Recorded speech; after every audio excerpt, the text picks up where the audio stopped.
Does sin really lead to death?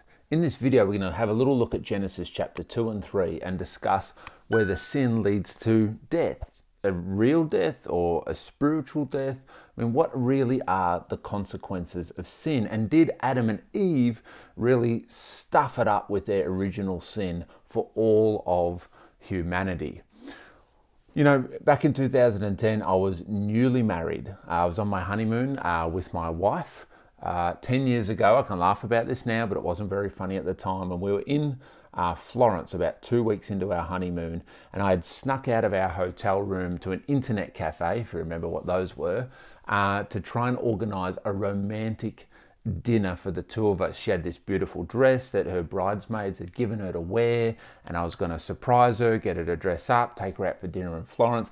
I mean, it was a perfect scenario on our perfect honeymoon in Europe after our perfect relationship and wedding day and everything. I mean, surely nothing could go wrong. Anyway, I returned to our hotel room, and I'd actually been gone for a couple of hours. And Zoe, my wife, pointed out that she was pretty concerned because we're in a foreign city and she hadn't seen me for 2 hours and she had no way to contact me. That was a fair point, I think. Well, in reflection, it was a fair point. But at the time, I reacted. I got offended at her even questioning where I had been or if I'd been out too long. I mean, who was she to say that, you know, I shouldn't go for that long, or I should come back, or I should inform her, or what have you. And in my frustration and my anger, I revealed the secret of this special romantic dinner that I was organising. And I revealed it because, to be honest, I just wanted to hurt her feelings. I just wanted to show her that this great dinner that I was putting together, she had ruined by having the boldness and audacity to question my motives or where I was. And as you could imagine, things went into a state of demise quite quickly and fell apart, and she was rightfully so not very happy with my frustrated, aggressive, offensive reaction to her simple questioning of where I've been. It was a real mess.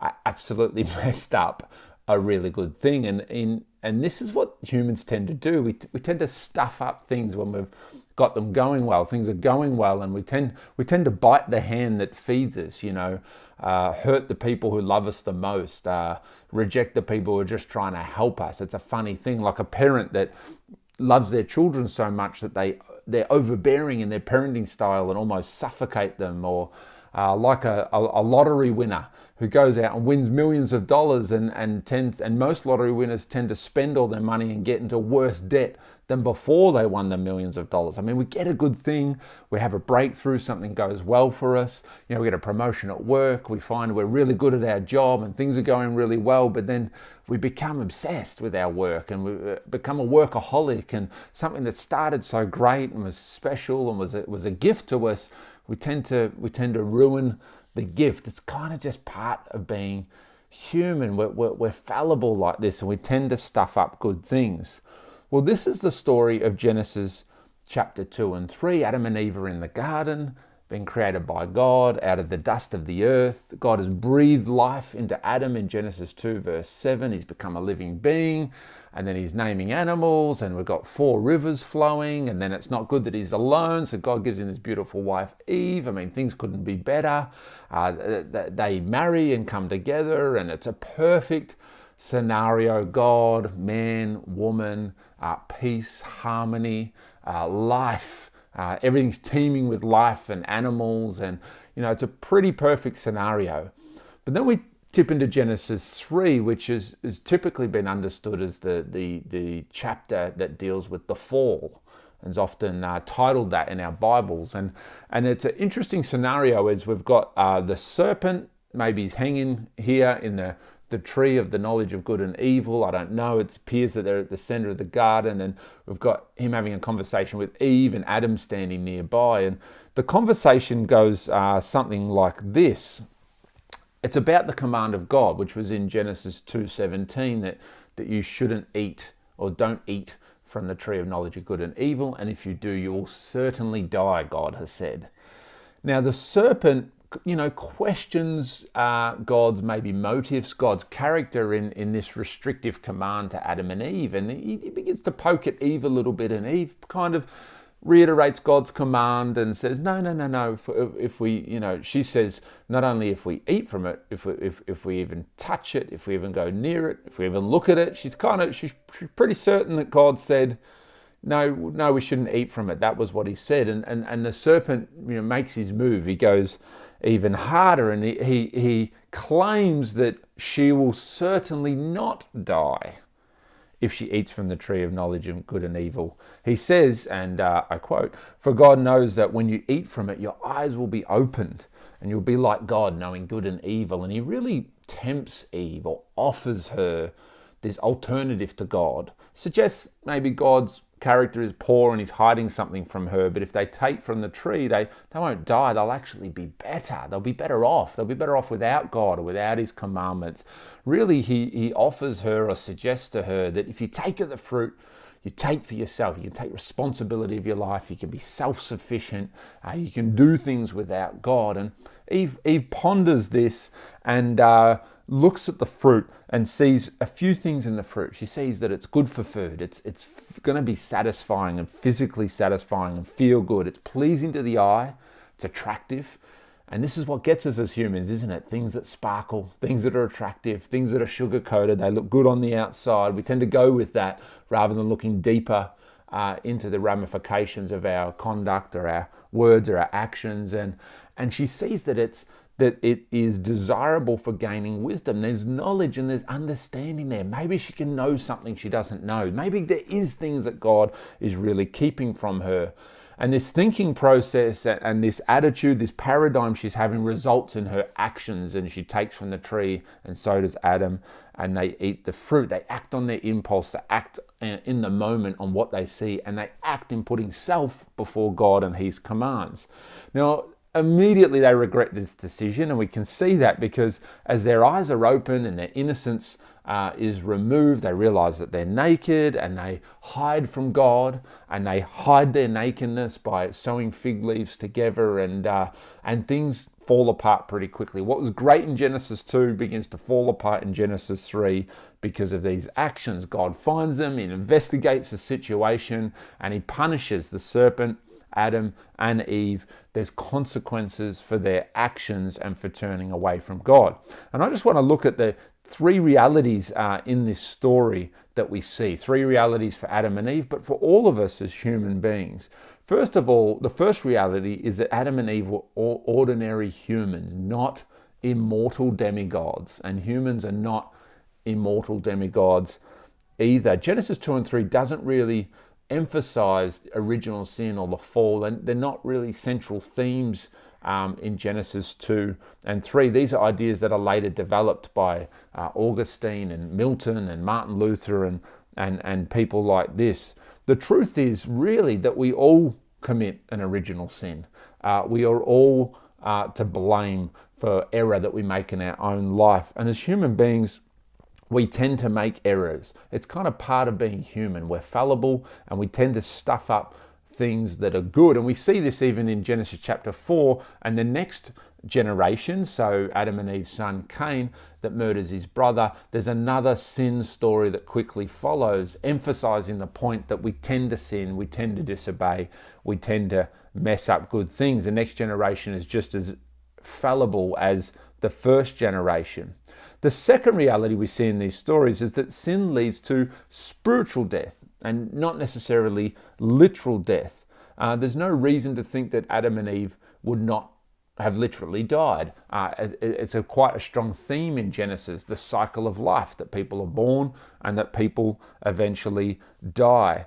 Sin can lead to death, but it doesn't tend to lead to death in the sinner. It can lead to death in the sense of Cain, that he literally murders his brother because disobedience and unbridled sinful impulse and inclination leads to the hurting and the killing of others, and can result in murder. The consequence of disobedience to God is more of a spiritual death. You see, Adam and Eve, it was assumed that they would die. God has created them from the earth, from the dust. Their job was to cultivate the earth and the garden and to till the ground, and then to return to the earth. Genesis 3:19, when God is handing out his punishments, he says to them that they are from the dust, and to the dust you will return. Spiritual death is really separation from God, separation from life. And at the end of Genesis chapter 3, after God has handed out his punishments to Adam and Eve and the serpent, God says, hey, if Adam and Eve, if they reach out and take from the tree of life now and live forever, then this is going to be a problem. So God banishes them from the Garden of Eden. They're sent away.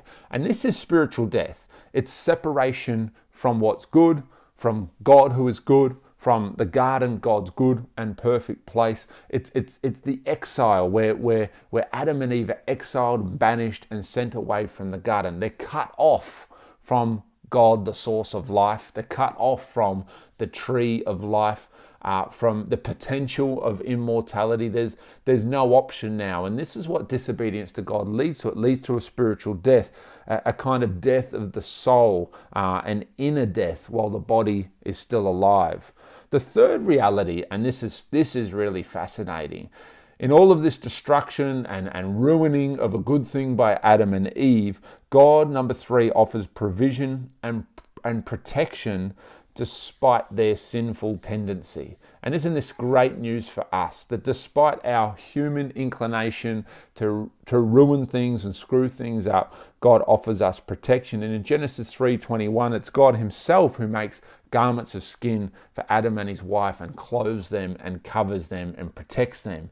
And again, in the second sin story of Cain in Genesis chapter 4, he's concerned that he's as a wanderer, and he is also expelled again even further away from the garden. He's concerned as a wanderer that someone will find him and kill him, and God says, no, I'll mark you and I'll protect you, and this will not happen to you. So even in our ruined state, in our proclivity to sin, in our likelihood to disobey and mess up something good that we've got going on, in the likelihood that we'll bite the divine hand that feeds us, God will still feed us, and God will still provide for us, and he will still protect us.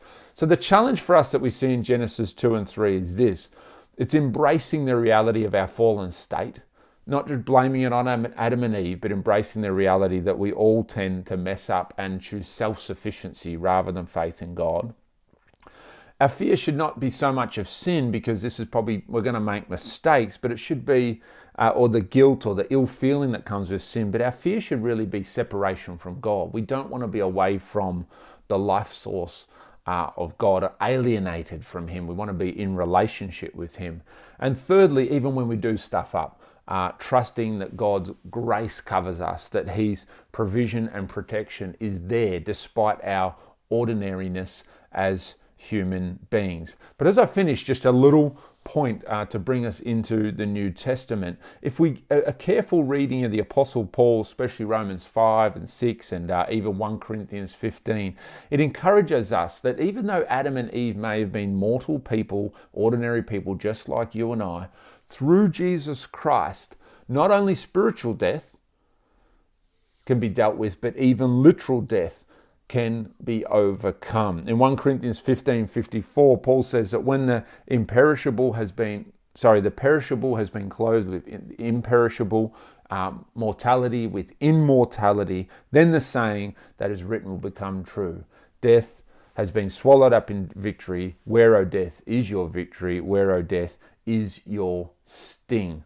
We may have begun as mortal, but through Jesus Christ, immortality can be obtained. We may have begun as ordinary, and we may all die, but in Jesus Christ, not only will literal death be overcome, but even spiritual death and alienation from God will be importantly overcome, and Jesus Christ returns us back into relationship with God, our Creator.